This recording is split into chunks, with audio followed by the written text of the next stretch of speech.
Welcome to AFL Cairns TV. I'm Cameron Campbell, the coach of South Cairns Cutters. Yeah, I'm Marc Harbrow, coach of Manunda Hawks. Today on AFL Cairns, we look at the matches played in round 2, and we also have our first look at the Allied Pickford's Goal of the Year contenders. Yeah, we'll also look at the fixtures for round 3 and point out some players to watch in round 3 and for the rest of the season. Alright, so last Friday night my team took on the Cairns Saints, and look, I'm going to break down 3 areas of the game, challenges, room for improvements and some highlights which we'll have a look at. Some of the challenges we faced was on our own terms, so just using the ball, making some simple mistakes at some crucial times, and also trying to shut down Saints' four-quarter structure as well, coming inside very well. Room for improvements is obviously skills. We moved our footy the way we wanted to, but our skills didn't let us execute in the end, so that would probably be a room for improvement going in against Bulldogs in round 4. Some of the highlights was, the majority of the blokes played 4 quarters of footy. Our pressure of the ball carrier was outstanding, and so some of the boys went, for the second possession, third possession, and fourth, and multiplying the tackles as well. So happy with that area, and obviously we'll have a look at the highlights now.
Whilst my team, the South Cairns Cutters, headed up the road to the Croc Pit to take on Port Douglas. Always a tough road trip, and the weekend was no different. We were lucky enough to get a jump on the Crocs, kick the first 5 goals in the game, and then following on for the rest of the day was a real grind. So highlights from South Cairns side of things: Luke Enning was dominant at centre half back and at full back, playing on Kai Chappell, forcing him to push up into the middle and go into the on-ball rotation with them. Towards the end of the game, late in the 3rd quarter, start of the 4th quarter, we did run out of legs, and Port Douglas came back and were coming home strong. So luckily we could hold out in the end and come away victors. Let's check out some highlights from the game.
Third match of the round, Battle of the Beaches, so between Central's Trinity Beach Bulldogs and Cairns City Lions.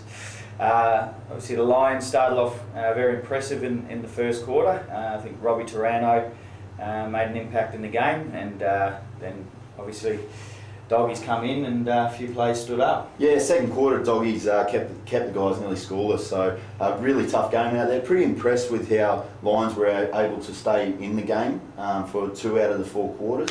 Obviously, second and fourth quarter Doggies kicked away, but great to see Daryl O'Toole from the Cairns City Lions having a real impact there as a tagging on baller.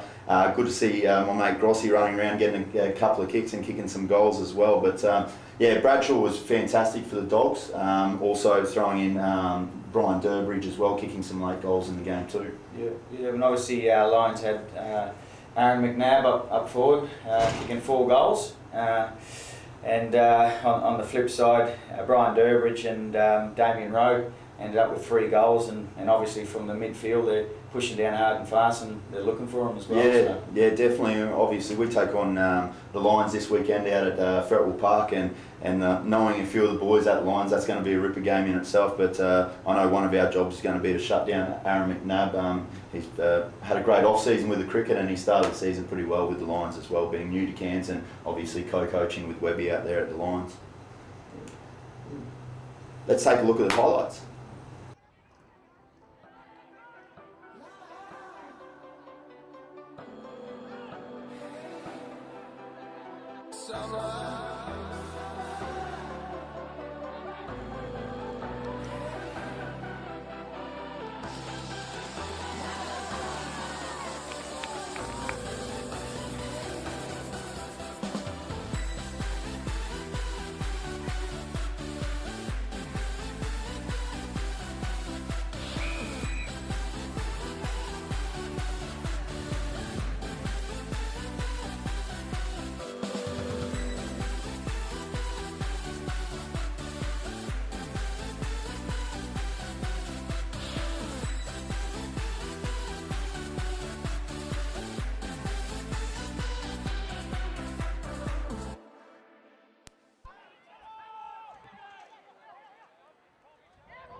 Allied Pickford's goal of the round goes to one of my players, Bradwell Dick, Manunda Hawks. He did a pretty impressive goal, picked the ball up inside the 50 at an angle, and U-turned, and he didn't even look at the goals. He threw it on the boot, and she sailed through the goals, and the crowd behind roared and screamed, and so did he. Yeah, it's great to see Bradwell actually back playing footy this year and playing under you, Marc. And I haven't seen the vision, so let's have a look at it. Buy me a beer. What? Can't do it, I'm hurt. Come on. I don't one eye.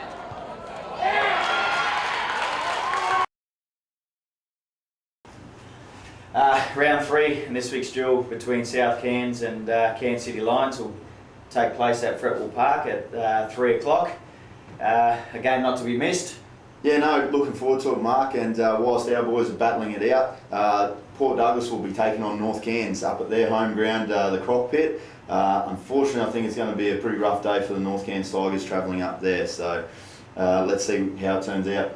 Yeah, okay. And the other game in our round 3 is obviously at Craven Park with Saints going out there, and no doubt a game to watch again. Yeah, I think so. I think Centrals, I think they're just going to be a bit too good for Saints this weekend. Saints haven't had a great start to the season, and knowing that they've still got players out, I think the Centrals are just going to have too much run in their legs and get over them, especially out at home there at Doggyland. Yep. So Harbs, players to watch for this weekend and for the rest of the year. I think my big one for this weekend is Kai Chappell up at Port Douglas taking on North Cairns. Didn't get a lot of it last week, and I just think that taking on them at home in front of their big crowd up there and big vocal crowd up there, I think he's going to kick a bag. So I'm tipping him to kick 10 plus this weekend. And my other player is coming out for the City Lions, coming out to play us out at Fretwell, and that's Adam Gross. I think Grossy texted me during the week. He reckons he hasn't had a kick, but I know when he's up and about, he's very dangerous, and I'm looking forward to maybe even matching up on him this weekend. What's your thoughts? Yeah, well, my two, they're both are due for a big season.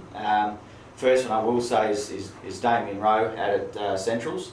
And look, he's had some troubles with his hammy, and you know, he hasn't been able to play all games. Obviously, when he does, he's massive impact. But I think he's really due for a cracker of a season. He's getting on in his career now, and he'll be looking to play a big game, obviously this weekend and for the rest of the season as well. And my second pick is who is secondly due is James Dixon from Souths. Look, he's a pretty impressive player. He can play in the air, he can play on the ground. And look, he's fit, he's got speed, so he's got all areas of the game covered. And look, he'll be no doubt frustrated with the injuries he's had since he's been here. So I'll be watching out for him for a big season. Yeah, 4 great players to watch in our Cairns competition, and there's many others that we haven't obviously spoken about. But thanks to everyone out there for tuning into AFL Cairns TV. Yep, we hope to see you at our great game this weekend.